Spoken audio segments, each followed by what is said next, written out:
사무엘상을 쭉 이렇게 같이 매주 거의 한 장씩 살펴보면서 우리에게 주시는 메시지가 무엇인가, 그래서 우리가 이 메시지를 통해서 무엇을 취하고 어떻게 변해야겠는가 라는 것들을 붙잡고 가야 우리가 사무엘상을 마쳤을 때 남는 것이 있는 거예요. 실은 이번 주 예배 드리고 말씀을 듣고 나서 다음 주가 되면 지난주 말씀이 거의 생각이 안 나죠.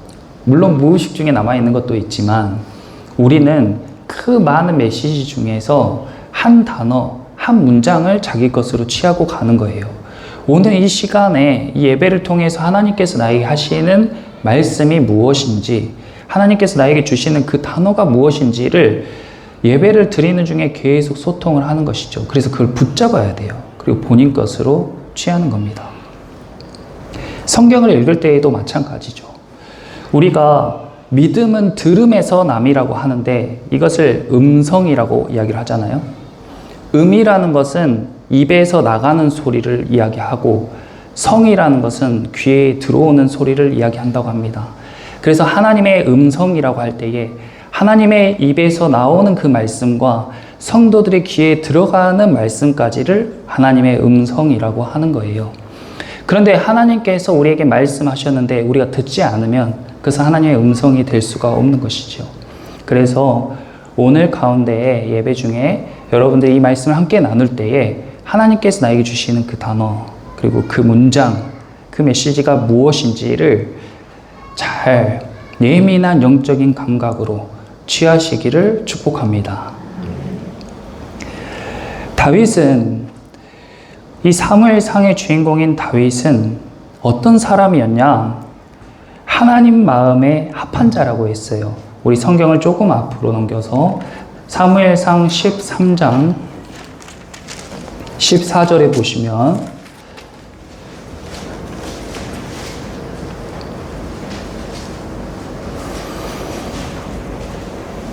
사무엘상 13장 14절 같이 한번 읽어보겠습니다.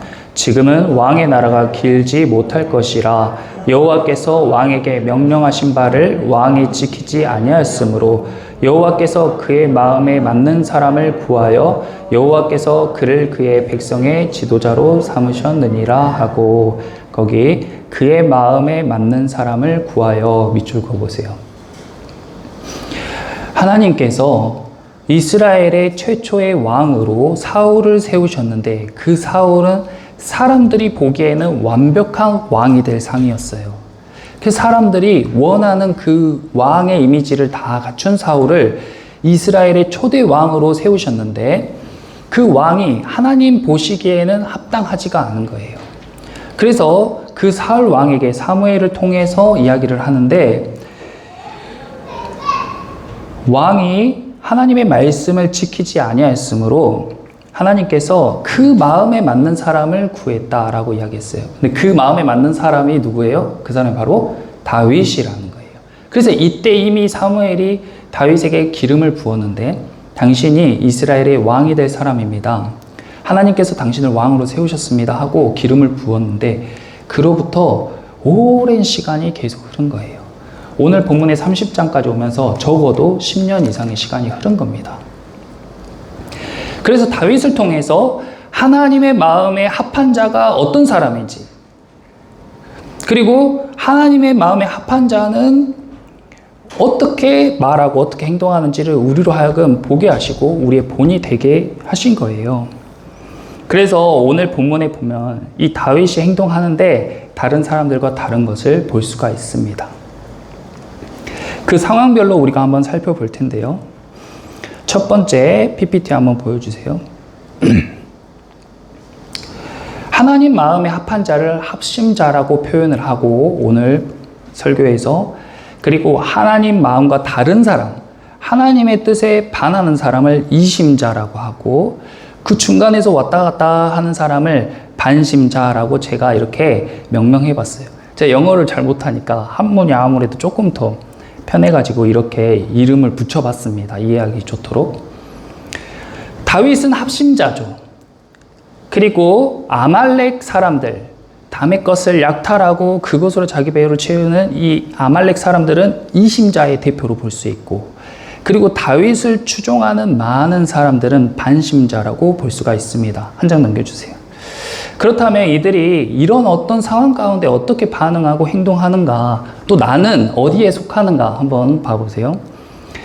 다윗은 이스라엘과 블레셋의 전쟁으로 인해서 블레셋 사람들의 지도부와 함께 회의하는 자리에 가게 됩니다. 거기에서 회의 안에서 전쟁에 참석하지는 않게 되었지만 그 회의하는 가운데 극심한 스트레스를 받게 되고, 그래서 굉장히 지친 몸을 이끌고 시글락, 자신의 산 도시로 사람들과 함께 돌아왔어요.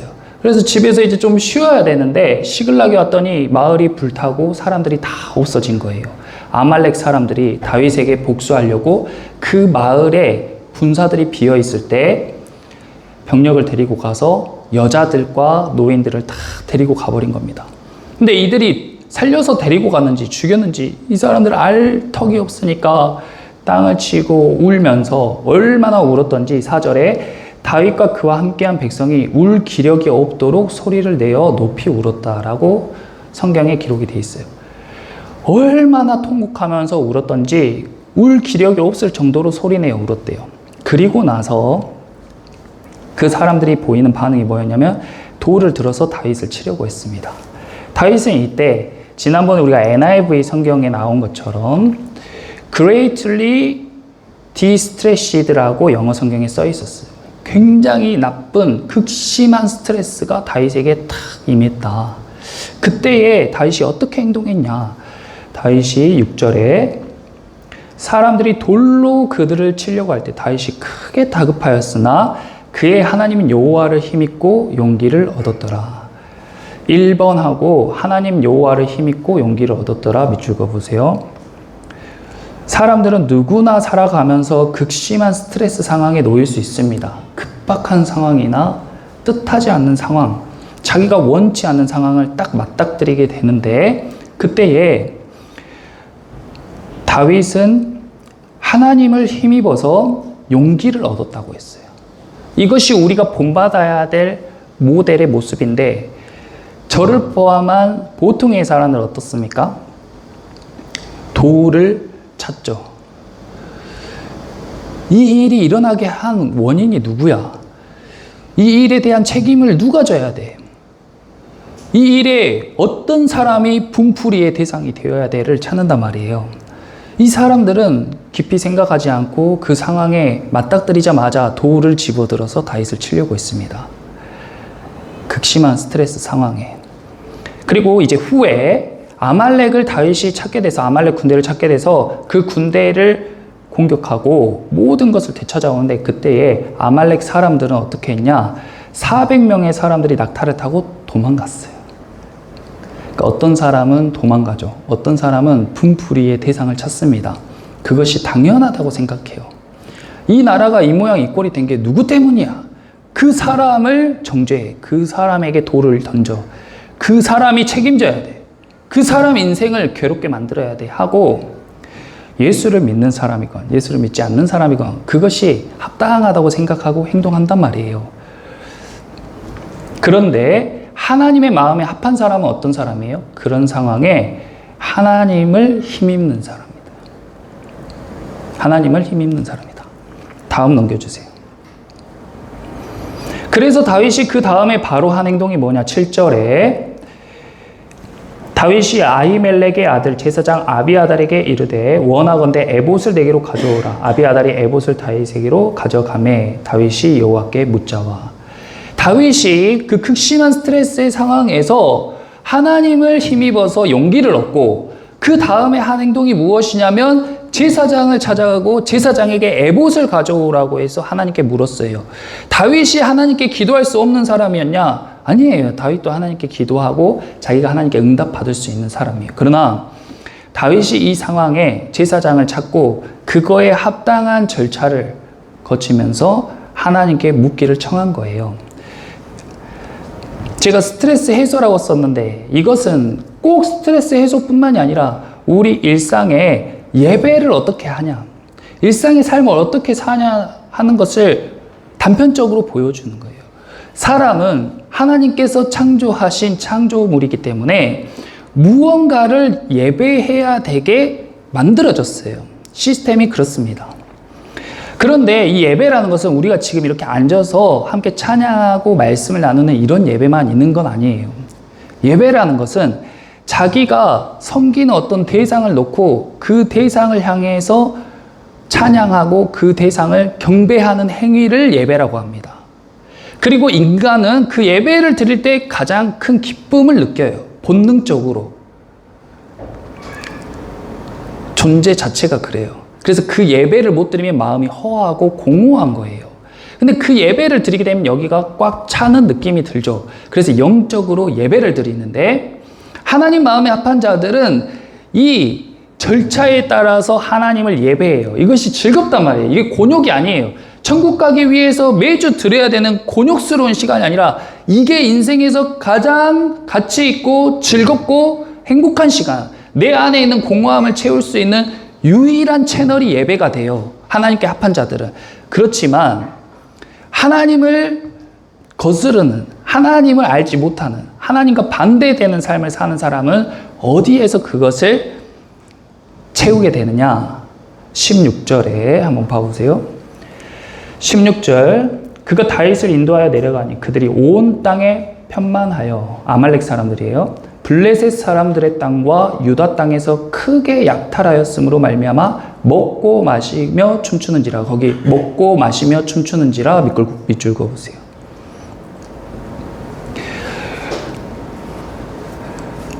하나님을 알지 못하는, 하나님께 반하는, 하나님을 싫어하는 사람들은 먹고 마시며 춤추는 것으로 스트레스도 해소하고 삶의 즐거움도 얻고 자기 안에 공허함도 채워요. 뭘 먹든지 뭘 마시든지 꼭 춤이 아니더라도 그것은 플레잉이죠.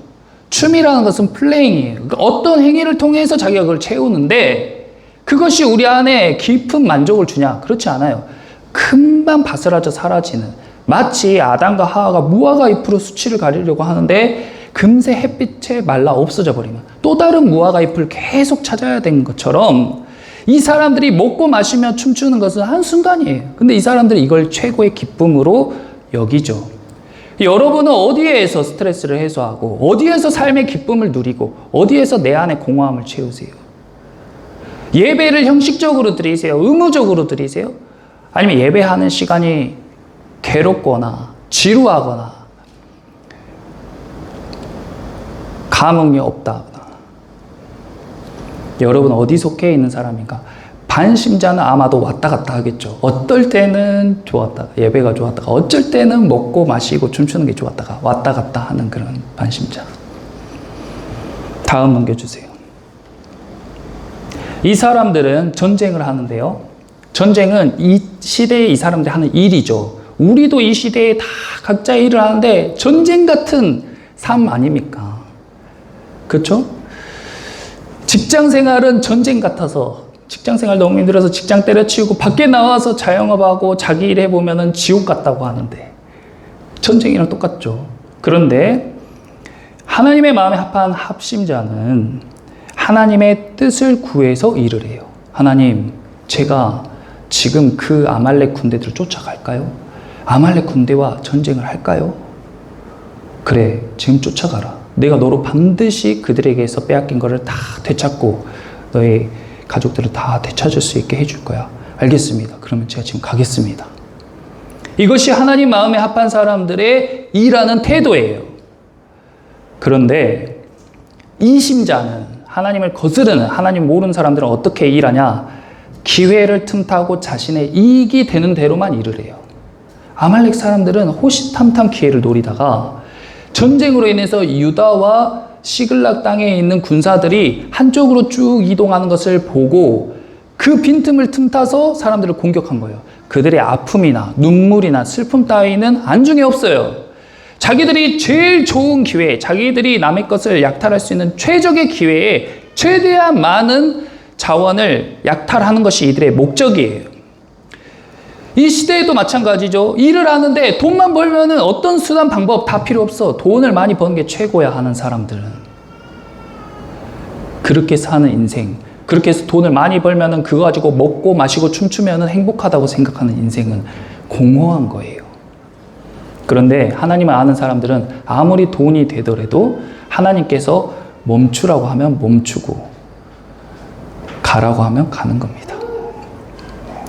반심자들은 어땠어요? 다윗을 쫓는 반심자들은 600명이 있었습니다. 그들은 다윗을 금방 돌로 쳐 죽이려고 했던 사람들이에요. 근데 다윗이 기도하면서 야, 하나님께서 지금 나에게 아말렉을 뒤쫓으라고 하신다. 우리 쫓아가자. 하나님께서 반드시 우리가 빼앗겼던 것들을 모두 되찾게 해주신다고 말씀하셨다. 그래? 다윗, 너 기도한 거 틀리기만 해봐. 내가 이 돌로 너를 바로 치겠어. 그래, 한번 가보자 하고 따라간 사람이 600명. 가다가 나 진짜 지금 다윗과 함께 전쟁할 기분 아니야. 저 다윗 자식 쫓아가다가 우리 이 모양 이 꼴 됐잖아 하고 전쟁에 참석하지 않은 사람이 200명. 그래서 그 400명만 데리고 아말렉을 쫓아갔습니다. 반심자들은 자신의 기분과 상황에 따라서 일해요. 자기가 일하고 싶으면 열심히 했다가 자기 기분 상하면 내려놔 버렸다가 자기가 다니고 싶으면 다녔다가 다니기 싫으면 안 다녔다가 그것이 합리적이고 합당하고 이성적이라고 생각하는데 절대 그렇지 않습니다. 이쪽에서 돈 더 많이 준다고 하면 여기서 일했다가 저쪽에서 돈 더 많이 준다고 하면 저기로 갔다가 그런 인생이 합리적이고 이성적이지 않아요. 교회에 다니면서도 예수님을 믿는다고 말하면서도 삶의 모습은 반심자로 살아가면서 이익에 따라서 기분에 따라서 상황에 따라서 그렇게 일하는 사람들은 아직 하나님의 마음에 합한 자 되는 여정 가운데 있는 거겠죠. 다윗을 쫓는 사람들도 그랬습니다. 또 넘겨주세요. 이들이 애굽 노예를 만나요. 이 세 그룹이 다 애굽 노예를 만났습니다. 이 애굽 노예는 병들었어요. 곧 죽을 것 같아. 근데 이 사람에 대해서 어떻게 행동하느냐? 다윗은 그 사람에게 먹을 것을 나눠줬어요. 이 사람이 나에게 이득이 됩니까? 지금 급해요. 지금 급해. 자기 가족들을 찾으러 가야 되는 상황이에요. 그리고 자기 마을에 있는 걸 다 약탈당했어요. 내 먹을 것도 없는 상황이란 말이에요. 그런데 다윗은 그 쓰러져 죽어가는 노예에게, 종에게 먹을 것을 나누어 줬어요. 뭔가 바라고 그런 게 아니에요. 그가 오랫동안 굶어 있고 먹지 못했기 때문에 나눠준 겁니다. 다윗을 추적하는 반심자들은요, 그 종을 먼저 발견했어요. 그런데 그 종을 다윗에게 데려갔어요. 그 종의 처분을 다윗에게 맡긴 거예요. 그러니까 이 사람들은 다윗을 쫓아서 좋은 일도 했다가 나쁜 일도 했다가 자기 기분에 따라서 왔다 갔다 하는 그런 사람들인 거예요. 그런데요, 이심자들은, 아말렉 사람들은, 자기 이익만 쫓아 사는 사람들은요, 이 노예가 애굽에서 자기들이 약탈할 때 끌고 온 노예인데 병이 들자 길에다가 바로 버려버렸어요. 자기 먹을 것만 축내는 그런 도구가 되어버리니까 가차없이 버려버린 거예요. 상호작용 스타일이라고 제가 정리를 했는데 우리가 살아갈 때도요, 어떤 사람은 주는 사람, 대가 없이 주는 사람이 있어요. 주는 게 다 옳다고 할 수는 없어요. 어떤 사람은 많이 줘가지고 아주 잘된 사람도 있고요. 어떤 사람들은 막 퍼주다가 쫄딱 망한 사람도 있어요. 하지만 주는 사람이 하나님 마음에 합한 사람이란 것은 맞는 방향입니다. 그런데요, 반대로 하나님 마음에 거스리는 자는, 받기만 하는 사람, 자기중심적인 사람, 자기 이익만 쫓는 사람은 하나님께 반하는 사람이죠. 그리고 반심자는 어떤 사람이냐면 나한테 주면 나도 주고 나한테 안 주면 나도 안 줘. 나한테 잘해주면 나도 잘해주고 나한테 못되게 굴면 난 더 못되게 굴 거야. 반심자의 모습이에요. 교회를 다니면서 하나님의 백성이라고 성도라고 이야기하는데 교회에 왜 그렇게 불편한 사람들이 많아요? 교회에 차라리 다니지 말지, 교회 다니면서 왜 저래 하는 사람들이 왜 이렇게 많아요? 반심자인 거죠. 그런 사람들이 가장 많아요. 저도 반심자고 여러분도 반심자겠죠. 우리 중에 누가 하나님 마음에 합한 예수님 같은 사람이 누가 있겠습니까? 다 어느 부분에서 이런 약점이 있잖아요. 우리가 마냥 왼뺨을 때리는데 오른뺨만 다 될 사람이 어디 있어요? 왼뺨 맞자마자 오른손으로 팍 이렇게 걷어 올릴 거 아니에요. 내 성질대로 하자면. 다음 넘겨주세요.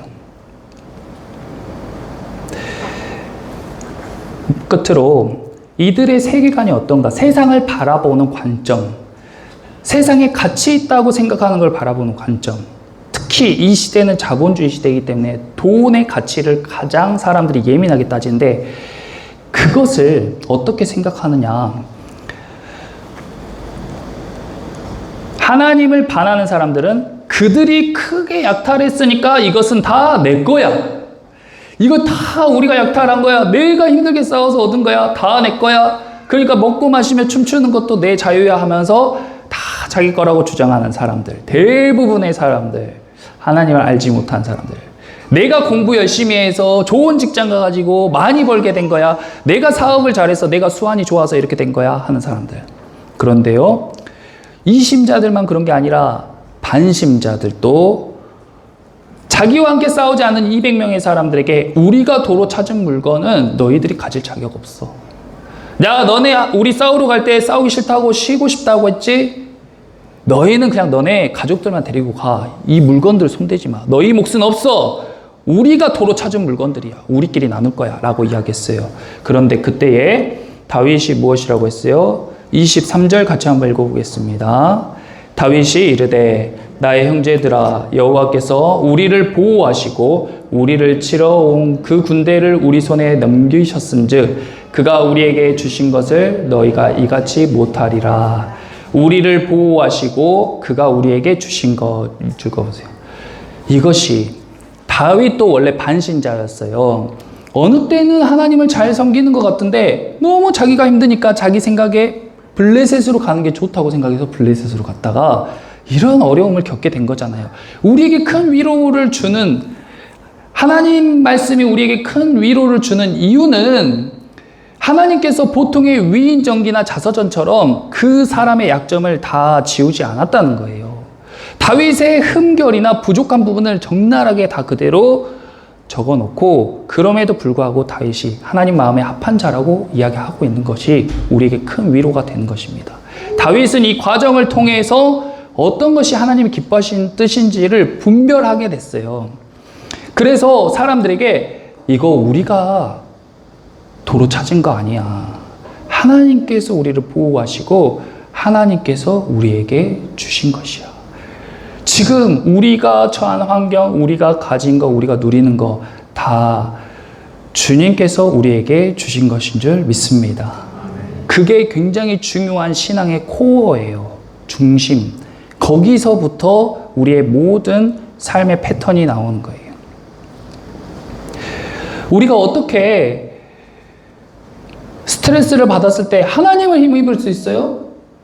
하나님께서 세상을 주관한다고 생각하셨을 때. 어떻게 우리가 물질이 생겼을 때 그것을 아무 성과 없는 사람들과 나눌 수 있겠습니까? 다윗이 자기가 이렇게 구원받은 것, 자기 블레셋에 가서 지금 가족들이 다 죽었어야 되고, 자기도 죽었어야 되고, 자기가 비천한 상황에 처했어야 되는데, 지금까지 이렇게 인도하신 것이 하나님의 은혜구나라는 걸 깨달았을 때에, 내가 잘한 게 아니고 내가 의로운 사람이 아닌데 하나님께서 나를 의롭다고 여기시고 지금 나를 왕의 자리로 인도하고 계시구나라는 것을 깨달았을 때에 자기의 공로가 다 없어진 거예요. 그리고 자신이 가진 것, 자신이 취한 것들을 아무 공로 없는 사람에게 대가 없이 나눠줄 수 있게 된 것입니다. 이것이 바로 성경에서 이야기하는 하나님의 복음이에요. 우리가 너희 반심자로 살고 있지, 너네 그렇게 살면 지옥 가, 열심히 노력해서 너희도 합심자가 되게 해라, 이것이 아니라는 거예요. 우리는 이미 하나님께 용납받은 사람, 하나님께 이미 용서받은 죄인들인 줄 믿습니다. 그리고 그 정체성이, 난 정말 구제불능인데 하나님께서 나를 위해서 나를 구원하시고 이미 나를 위해서 나의 죄를 다 도말하신 것을 내가 믿기만 하면 구원받을 수 있구나. 그 은혜에 감격해서 믿음으로 반응하는 거예요. 믿음으로 반응하는 거. 그러니까 내가 조금 더 반응하고 조금 덜 반응하고는 비교 대상이 아닌 거예요. 다른 사람을 정죄할 대상도 아닌 거예요. 다윗은 함께 전쟁하지 않은 사람, 그리고 아말렉 사람들, 모든 사람들을 향해서 아무 말도 하지 않습니다. 그리고 26절 같이 한번 읽어보겠습니다. 다윗이 시글락에 이르러 전리품을 그의 친구 유다 장로들에게 보내어 이르되 보라, 여호와의 원수에게서 탈취한 것을 너희에게 선사하노라.